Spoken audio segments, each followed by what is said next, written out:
capítulo 3 e o versículo 16.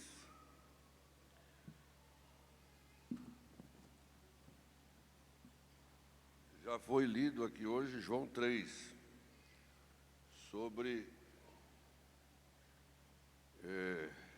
um mestre de Jerusalém, Nicodemos. Eu vou tentar. E aí, esse homem teve um diálogo com Jesus muito importante. Na minha tradução, embora que ali era o encontro da lei e a graça. Mas está escrito, e no versículo 16, que vem a célebre frase, porque. Sendo já... E o texto começa, Jesus diz, palavras de Jesus, porque Deus amou o mundo de tal maneira que deu o seu Filho unigênito, para que todo aquele que nele crê não pereça, mas tenha vida eterna. Glória, já. É a ação da palavra. É o socorro da palavra. Tanto é que eu vou ler de novo para ver se melhora. Porque Deus amou o mundo de tal maneira que deu o seu Filho unigênito, para que todo aquele que nele crê não pereça, mas tenha vida eterna. Glória a Deus, que bênção. É a ação da palavra, é o refrigério da palavra, o remédio da palavra. A palavra já penetrou aí.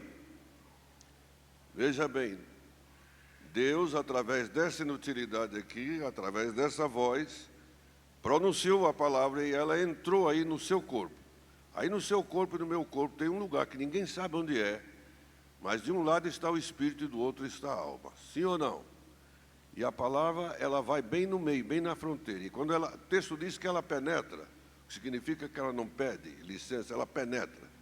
E quando ela penetra, a alma se rende e o espírito se prostra e diz, fala, Senhor, que o teu servo ouve.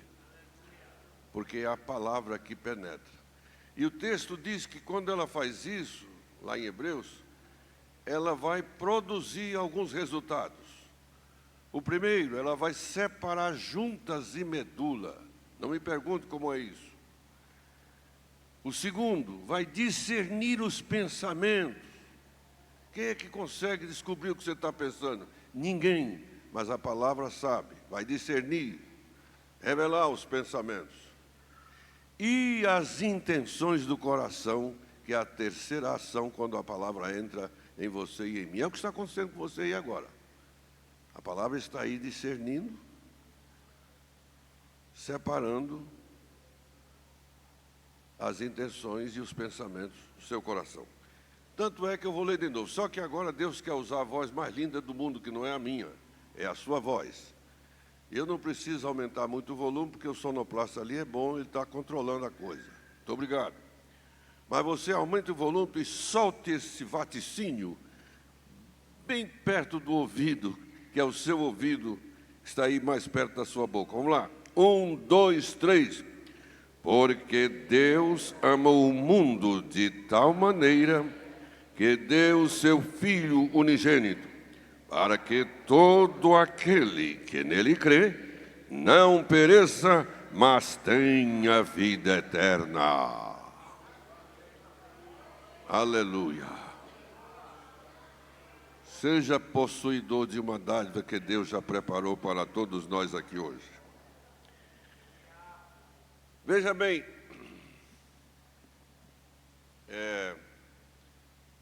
o texto diz que esse príncipe de Israel procura Jesus durante a noite. Não se pode afirmar a razão pela qual ele procura Jesus durante a noite. Talvez porque Jesus era um homem simples do campo, queimado pelo sol. Ele não tinha nada que se chamasse a atenção, a não ser os mistérios que estavam acontecendo em volta dele, em razão dele, em função dele. Tanto é que os homens entendidos, legalistas, questionavam, não é este aí? O filho do carpinteiro, Jesus, não era o filho de José?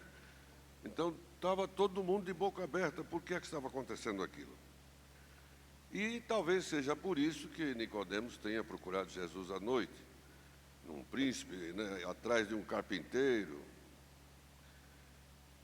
E o texto diz que ele chega para Jesus e diz assim: mestre, sabemos que és mestre vindo da parte de Deus.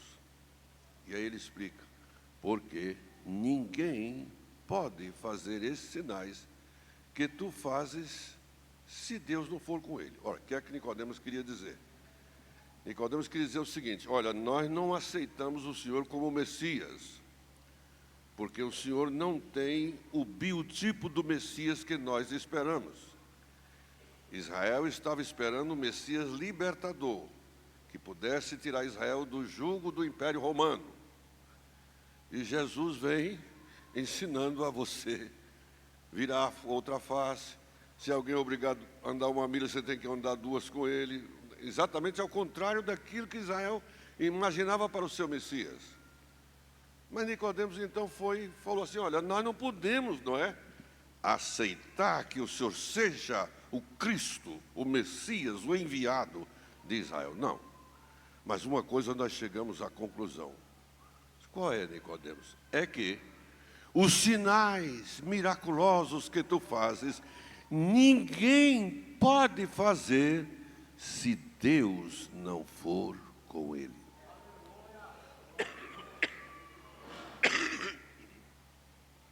E então, aí inicia-se um milagre, um diálogo, e nesse diálogo surge a grande questão: por quê? Nicodemos estava com um ponto de interrogação na cabeça dele maior do que esse tempo. Por quê? E eu vou começar com esse vocábulo: por quê? Quem não tem um porquê aqui, levante a mão. Eu já estou abaixando a minha. Vou até pôr no bolso. Todos nós, quer queira, quer não, temos um porquê. Ou talvez mais porquê. Ou é em relação ao seu psicoemocional. Tem pessoas, eu conheço, trabalho nessa área, minha esposa é neuropsicóloga, que está desencontrada desde a infância, cheia de porquês. E a única cura para estas pessoas simplesmente é só no lado espiritual. É só na regeneração. Observe essa palavra, regeneração. Tem que ser gerada de novo. Tem que nascer de novo para ser curada no seu interior. Aleluia. Então, esta palavra porquê, quando Jesus disse porque Deus amou, a palavra porquê está pedindo causa, está pedindo razão, por quê? E a razão, e eu quero deixar claro aqui para vocês, como está escrito em João 3,16, é porque Deus amou. A Bíblia diz que Deus amou, o homem não, mas Deus amou. Veja que é um fato consumado, que não pode ser desfeito mais. Deus já realizou a obra, Ele amou. Quando é que isto aconteceu? Em Gênesis capítulo 1, verso 26, houve uma decisão soberana de Deus. E Ele usa o verbo fazer no plural. Ele disse assim, para coroar tudo que Ele havia feito, Ele disse assim, façamos o homem. Com certeza estava ali Deus o Pai, Deus o Filho, que é Jesus, e Deus é Espírito Santo. Os três estavam ali e quem sabe, aí só na eternidade a gente vai saber, os 7 Espíritos de Deus estivessem lá também. Mas houve uma decisão soberana. Façamos o homem conforme a nossa imagem. Linhas aerodinâmicas, está falando do corpo. e semelhança. Aí está falando da natureza de Deus, natureza divina. Então o homem tinha a imagem e tinha a semelhança, ou seja, parecido com Deus, tinha o jeitão de Deus, ou não. Só que o homem errou o alvo. Todos conhecem a história. O homem pecou por desobediência. E houve, evidentemente, uma parceria entre a mulher e o homem. Esse é um assunto para... Eu dou estudos sobre João 3,16, pelo menos durante 6 meses. E por causa disso aí, o homem ficou só com a imagem. Perdeu a semelhança. Perdeu a natureza de Deus. E aí teria que se devolver esta natureza. Quando Deus, lá no Éden, disse para a mulher: de ti nascerá um que pisará a serpente na cabeça. Tem muitos crentes que, inadvertidamente, eu vou pisar na cabeça do diabo. O que é isso, rapaz? Você nem sabe o que você está falando. Só tem um que tem o poder de fazer isso. É Cristo Messias, é Jesus. Ele tem o poder de pisar na cabeça de Satanás. Aleluia. Ele não tem poder sobre você, porque você está guardado, você está ali no esconderijo do Altíssimo. Lembra do esconderijo do Altíssimo? Eu já falei sobre isso aqui. Você está no esconderijo do Altíssimo, você é inatingível. Os demônios correm de você, como correm de Jesus, porque você está escondido, você está refugiado no esconderijo do Altíssimo. Aquele que, veja que é um processo, é seletivo, nem todos conseguem isso, mas aquele que mora, habita no esconderijo do Altíssimo, fica tranquilo. A sombra do Onipotente descansará sempre. Agora, não é fácil, porque é doutrinário. Morar no esconderijo do Altíssimo é doutrinário. Por quê, pastor? Porque esconderijo nunca teve conforto, nunca vai ter conforto. Conforto é a sua sala que tem uma poltrona, a minha também tem, coisa e tal. Mas esconderijo não tem poltrona, não tem nada, é desconforto. Então, todos querem ser cristão. Ele aborrece a sociedade que ele vive, ele aborrece até a família que ele vive, porque ele vive num lugar desconfortável em razão, num paralelo com a sociedade em que nós vivemos. Meu Deus, eu fui nos hospitais, agora estive no Hospital São Paulo, para eu ser atendido lá com meu pulmão carregado, minha esposa também, começou com o Natan, essa virose aí. Inclusive, no meu caso, não deu nem influenza, nem Covid, nem nada disso. Deu virose. Meu Deus, eu fiquei maravilhado com o que eu vi acontecer naquele hospital. Pessoas chorando da minha frente. Simplesmente que eu falei: olha, no ventre da sua mãe, Deus já lhe escolhia. Uma médica chorou na minha frente, porque o povo está simplesmente sedento de ouvir Deus falar com eles. Então, veja, quem habita no esconderijo do Altíssimo, ele é desconfortante. Vi um segurança lá, mandou eu dar uma maneirada, porque eu já estava fazendo quase que um culto público. Aí eu falei: não, fica tranquilo aí, fica tranquilo. Aí eu cheguei para ele depois: ó, você toma cuidado, porque eu vi um negócio aí do seu lado. Ele disse: o que que o senhor viu? Eu vi uma cova do seu tamanho. Deus tem um plano na sua vida, meu filho. Se eu sei, pastor, eu vou voltar para a igreja. Era desviado. Tá bom. Então, veja bem, morar no esconderijo do Altíssimo é exatamente isso aí. E este porquê está falando de causa. Ou seja, Deus decidiu que eu e você estivesse aqui hoje à noite. Aleluia. Deus decidiu que você existisse entre tantos abortos que acontecem, natimortos que acontecem. você pode se apalpar aí agora e dizer: é verdade, eu estou aqui. Você está aí porque Deus decidiu a teu respeito. Você é a causa maior do amor de Deus. Então esse conceito de causa está no porquê. Porque é você e eu. Porque Deus amou. E o texto diz: amou o mundo de tal maneira, portanto, uma intensidade imensurável. Ora, evidentemente, se você for no livro do profeta Jeremias, dai voltas pelas ruas de Jerusalém, pelas suas praças e pelos valados, e vê se achais um homem que pratique a justiça e fale a verdade.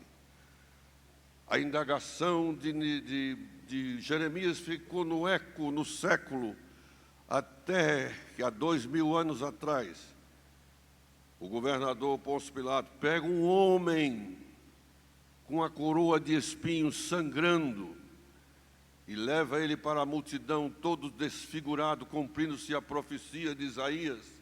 Olhando nós para ele, beleza nenhuma víamos para que o desejássemos. Era desprezado e o mais indigno entre os homens.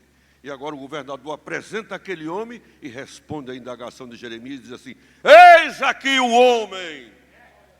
Era Jesus, o homem de Jeremias. Requeri, faço e tudo por causa de você. Tudo por causa de mim. Eu não merecia, nem você também. Você, meu filho e minha filha que veio aqui esta noite, eu quero dizer, foi Deus que lhe trouxe para você agora calcular a intensidade da importância da sua existência. Levante a tua cabeça, ande por estas ruas e pela sua casa e por onde você chegar, pisando firme, dizendo assim: por aqui está passando um filho de Deus, uma filha de Deus.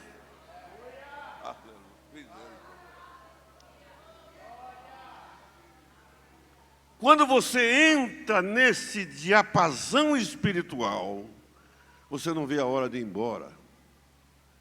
Você não teme mais a morte. A morte para você é um degrau que vai lhe dar um upgrade para você entrar na eternidade para todo sempre. Quantos dizem amém? Então, quando você vive isso, você não consegue ir dormir sem falar pelo menos para uma pessoa, sorrindo, dizendo assim: Jesus te ama. Você vai mudar o equilíbrio daquela vida. Se você só disser Jesus te ama, ele nunca mais será o mesmo. Viu?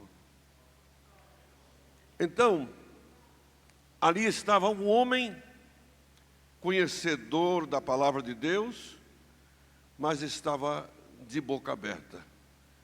E aí Jesus deixou bem claro para ele: Nicodemos, veja bem, vocês simplesmente conhecem a palavra, mas eu sou a palavra revelada. Eu sou a palavra revelada, a palavra viva.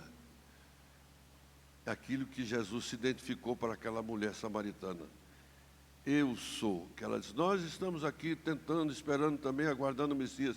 Ele se revelou para ela: eu sou, eu que falo contigo, eu sou o Messias. Então ela não teve mais interesse mais nenhum por uma outra coisa, a não ser evangelização. Largou os cantos ali, saiu correndo e entrou na cidade. O texto de Mateus Ferreira de Almeida diz assim: e chegou ela aos homens daquela cidade. Ela não tinha muita credibilidade com as mulheres, devido à sua vida um pouco difícil. E disse para eles: venham todos ver um homem que disse tudo a meu respeito. E aí ela questiona: porventura não seria este o Messias? E aquela mulher sai correndo, e aquela homaiada atrás dela.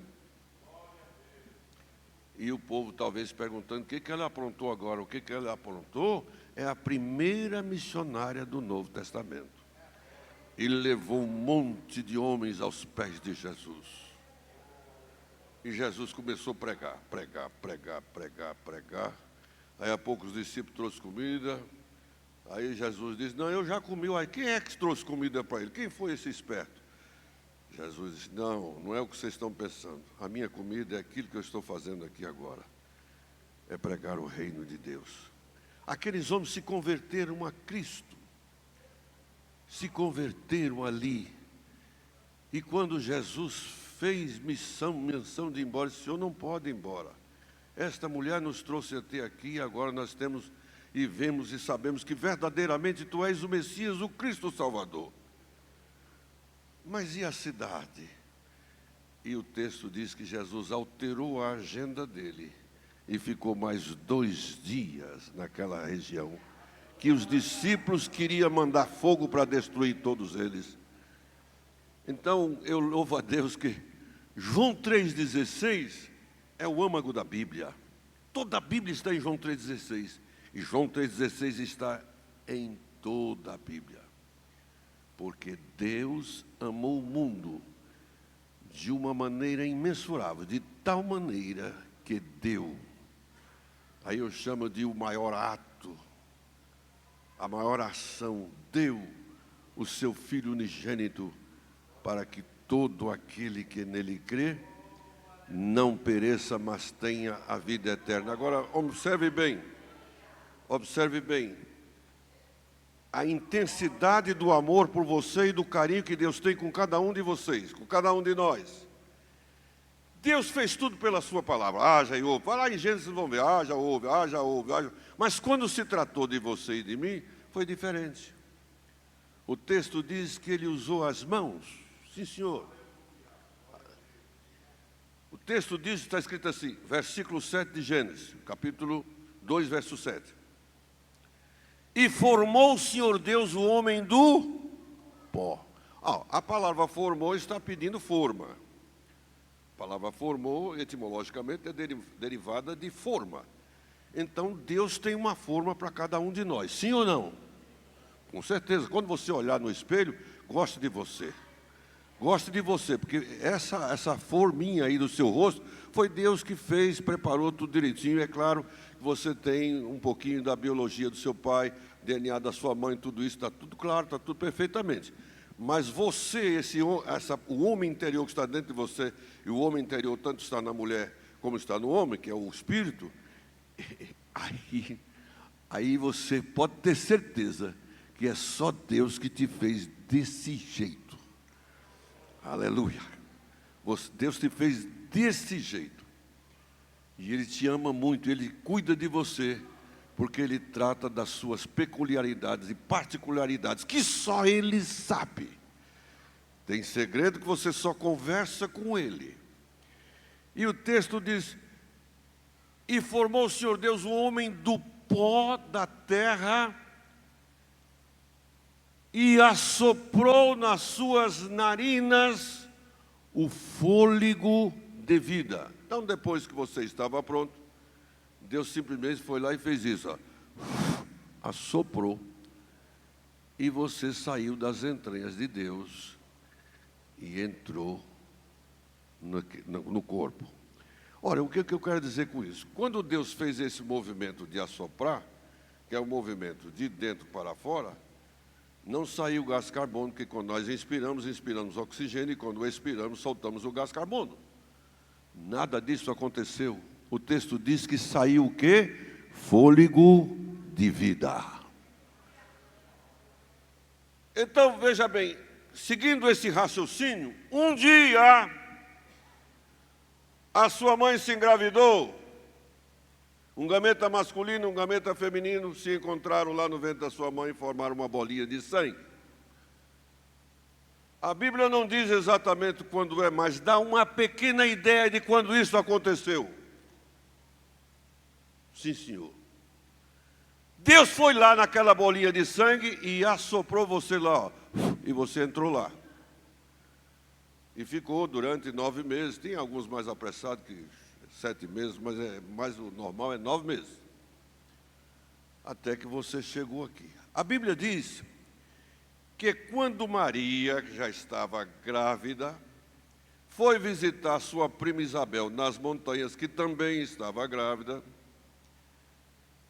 veja bem, o texto diz, naqueles dias, então seria nas primeiras 2 semanas, quando Maria cumprimenta Isabel e diz, a paz do Senhor, minha prima, o texto diz que João Batista, que estava no ventre dela, saltou de alegria, e ela recebeu o Magnificat divino, e o Espírito veio sobre ela e disse, de onde vem eu, a serva do Senhor, que venha me visitar, mãe de meu Senhor. Ai, era querendo amassou. A mãe de meu Senhor. Ou seja, Jesus já estava no ventre de Maria. Naqueles dias, eu acho que foi as 2 primeiras semanas, após a visita do Espírito Santo sobre Maria. Coisa linda, irmão. Você tem que ler a Bíblia em casa e se agraciar com isso, encher de alegria, de amor, de graça. Deus fez tudo isto por mim. Aleluia. Para que eu não perecesse, como está escrito. Porque Deus amou o mundo de uma tal maneira que deu o seu unigênito Filho, para que todo aquele, veja o processo seletivo, todo aquele que, nem todos, mas todo aquele que nele crê, não pereça, mas tenha vida eterna. Então, quando você cai em si, se arrepende dos seus pecados, Senhor, eu quero ser gerada de novo, eu quero ser gerado de novo. Eu nunca me esqueço quando isso aconteceu. Quando isso aconteceu, o Evangelho já tinha entrado no meu coração, já estava sendo gerado uma nova vida. E eu, naquela época, você pode imaginar alguém que tudo que você não pode imaginar que não prestava era comigo. Eu sempre fui vendedor, e eu viajava. E aí eu cheguei, mãe, hoje tem culto? Aí disse, hoje tem. Mãe, então eu vou lá para me entregar para Jesus. Eu falar comigo, não aguento mais. Quando o coral cantava, eu tinha que abaixar para ninguém ver eu chorando. Então eu já estava assim sendo gerado novamente, só que eu não entendia nada, era um mistério que eu nunca entendi. Aí minha mãe falou, eu vou lhe pedir um favor, veja bem o que você vai fazer. Porque os rapazes lá da igreja, eles não bebem, não fumam, eles não jogam, eles não é namorador que nem você. Aí eu falei, não, mãe, mas espera um pouquinho aí. E eu já estava fumando, bebendo, essas coisas todas. Mãe, mas tem igreja aí que a gente pode ser crente e tomar umas gabirobas aí. Eu tenho uns crentes aí que bebem. E eu conhecia. Não vou dizer aqui a denominação. Não, mas eu posso ir para outra igreja. Eu ainda questionei com a minha mãe. E eu fui numa quinta-feira, eu não posso esquecer isso, porque foi ali que começou o processo de regeneração. Eu fui gerado de novo. E aí, naquele culto de quinta-feira, se tinha umas 15 pessoas, tinha muito. Era o velho Caetano Cavalcante quem estava dirigindo o culto. Nunca me esqueço. E ele não escutava bem. E aí o irmão deu testemunho, eu não estava interessado em ouvir nada, eu queria, era o apelo. E aí ele está terminando o culto, eu falei, pronto, eu estou amaldiçoado, porque nem apelo hoje tem, eu quero ir, como é que eu faço? Aí a irmã Rosinha, a irmã Cida, que é a dirigente de circulação, irmão Caetano, o filho do irmão Gemiro está aí, o Edson está aí. E ele ficava assim, hein? Ele não escutava direito. Aí ela foi até lá, ele está aí. É mesmo, o filho do irmão Gemiro está aí. Quem sabe hoje, eu já tinha ido umas 10 vezes na igreja, quem sabe hoje ele quer aceitar Jesus. Quando ele falou assim, eu estava com as 2 mãos levantadas chorando. Aí ele falou, gente, parece que ele está querendo mesmo. Aí meus irmãos foram lá e me trouxeram, e aquele monte de irmão me abraçando e chorando, e aquilo me tocou demais. Por que esse povo está chorando desse jeito? Meu Deus, eles vinham orando. Olha, no outro dia eu amanheci com nojo de cigarro. Eu amassei o cigarro, joguei no cesto do lixo. Eu amanheci com nojo de cigarro. Isso chama-se gerado novamente. Não saiu, desde aquela época, nunca mais saiu desses lábios aqui uma palavra torpe. E eu só andava com torpeza. Tudo isto aconteceu, foi assim, gerado novamente. Ou seja, chama-se conversão. Bebida não quis mais saber. Eu, para acompanhar o meu irmão e o sobrinho meu, fui até o bar, eu falei, eu vou tomar Guaraná, eu sou crente agora. E aí, para com essa besteira, não sei o quê. E entrou um camarada e falou um palavrão, e eu me senti mal. E uma voz falou, você não é mais daqui, sai daqui. E eu deixei o meu copo de Guaraná, falei, dá licença que eu não vou ficar mais aqui. E fui embora. Aí meu irmão, então, espalhou que eu ia ficar, estava fanático. E a igreja de Vila Rieto, no Ministério de Santa Mara, estava em campanha de oração, segunda, terça, quarta. Eu estava na oração, segunda, terça, quarta. Então, o Edson pirou, ele está pirado, ele quer a igreja todo dia e tal. E as minhas irmãs vieram reunir comigo para ver se eu consultava um psicólogo, um psiquiatra, alguma coisa, porque pensaram que eu estava pirado. Não, eu estava regenerado novamente. 6 meses depois eu fui batizado nas águas. 2 meses depois me colocaram como presidente da mocidade. Tudo assim, correndo. Entrei na igreja, na obra de Deus, correndo. E era 24 horas para Jesus, de tal maneira que as irmãs do ciclo de oração chegaram para mim, irmão Edson, as moças estão reclamando, porque quando vem falar com você é só evangelização, você precisa mudar de assunto. Isso é conversa de irmã de ciclo de oração? Com um jovem da igreja? Porque eles queriam, porque eu já estava velhinho também, né? Estava com 36 anos, então estava preocupado comigo. Eu falava para elas, minhas irmãs, é o seguinte, eu sei que Deus tem uma esposa para mim, mas a senhora não se preocupe com isso não. Quando isso acontecer, Deus vai me mostrar e acabou. E eu disse a Deus, Senhor, eu não quero conhecer a minha esposa tocando na orquestra, não quero conhecer ela cantando no coral, eu quero conhecer ela na batalha, com a mão cheia de folheto e tem mais, suadinha, de tanto evangelizar. E foi assim que eu conheci a Simeia. 3 igrejas, Capão Redondo, Vila Remo e Vila Riete, se juntaram para fazer uma cruzada. E nós começamos às 3 horas evangelizando. Quando foi às 4 horas da tarde, mais ou menos, se reuniu todo lá. E aí, foi ali que eu conheci a Simeia. Quando eu vi, ela estava com a mão cheia de folheto, estava suada de tanto evangelizar. Aleluia. Quando foi na frente do templo do Capão Redondo, cheguei lá, falei, como é o nome seu? Como é que é o seu nome, irmã? Ela falou, meu nome é Simeia. Falei, você congrega onde? Lá no... eu congrego lá no Jardim Ibirapuera. Qualquer dia eu vou lá. Ela falou, vai mesmo, eu gosto tanto de ouvir o irmão pregar. Aí caí. Falei, meu Deus do céu, a moça não está nem olhando para mim, nem sabe quem sou eu. Ela quer ouvir a pregação que Deus me dá. Sumi, desapareci, não quis mais saber. 1 ano depois, o pastor Simeão, que na época era o líder da mocidade lá, me chama para uma cruzada. Cristo é a solução. Tem alguns que ainda lembram dessa cruzada, Cristo é a solução. Foram 4 dias de poder de Deus, pastor Takayama era o pregador, e eu era o coordenador, eu quem ia dirigir os cultos e fazer tudo aquilo lá. Essa é a minha área. E a secretária dessa cruzada era a irmã do Simeão, o nome dela é Simeia. Então, eu vou fazer 41 anos de feliz matrimônio com a irmã Simeia. Eu conheci ela na batalha. Porque Deus decidiu isso na minha vida.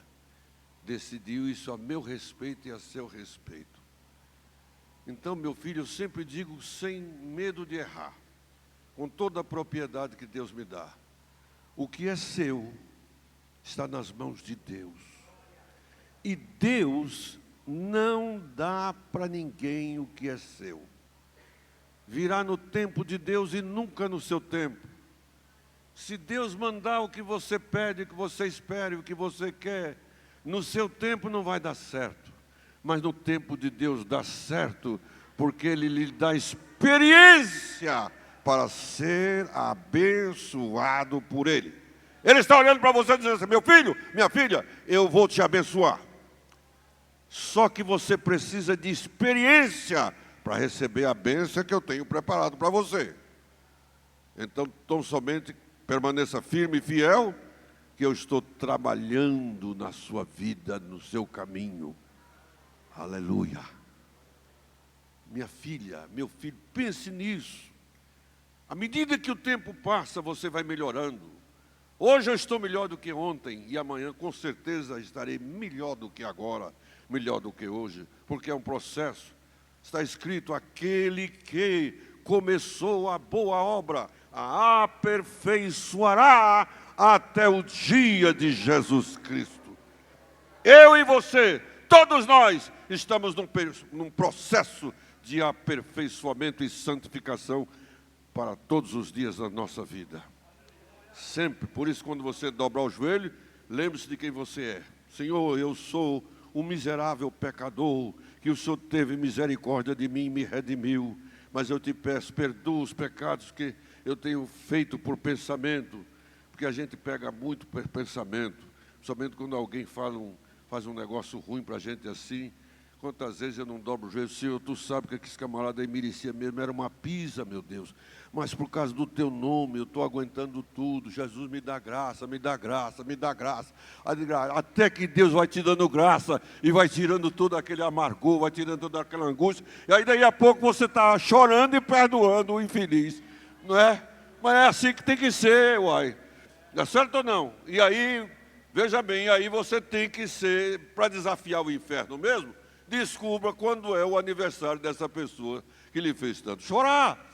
E lembre dele no dia do aniversário. Estou ligando só para te dizer parabéns, sabendo que está fazendo aniversário hoje. E é claro, se você puder também, dá uma lembrancinha para ele. Pronto, quantos diz amém? Então, esse é o cristianismo que Jesus me ensinou e ensina a você.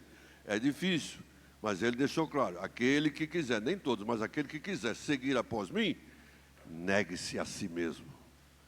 Ou seja, vire as costas para você mesmo. Tome a sua cruz. Quem é que não tem? Ah, meu Deus. Siga-me. Aleluia. Eu não consigo seguir a Jesus de perto se não negar tudo em mim. Então, meu filho e minha filha, essa noite, Deus preparou esta mensagem em João 3,16, para dizer que a intensidade do amor dele é imensurável. Sempre foi, sempre será, por sua causa e por minha causa. Venha Cristo,